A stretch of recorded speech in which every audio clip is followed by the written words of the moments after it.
aina ei tarvitse edes välttämättä lähteä mihinkään uusien taitojen opettelua varten. Tääkään ei ole niin vaikeaa, miltä näyttää. Eka voit aloittaa tälleen yhdellä pallolla, että lähdet heittelemään tätä kädeltä toiselle. Muista sopiva jousto. Ja semmonen mielikuva, että niinku raakaa kananmunaa heittäisit. Sitten voit ottaa toisen mukaan.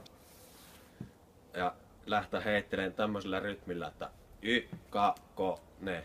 Y-ka-ko-ne. Ja sitten voi tehdä siitä jatkuvamman. Y-ka, y-ka, y-ka.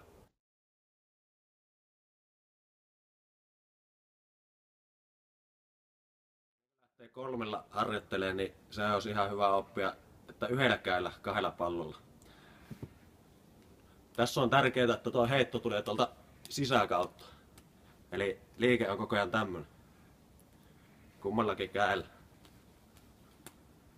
Okei. Sitten kun ton hallitsee, voi ottaa jo 3 mukaan ja lähteä miettimään sitä oikeaa rytmiä. Y-ka-ko.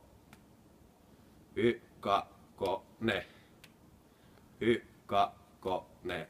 Ja niin edelleen.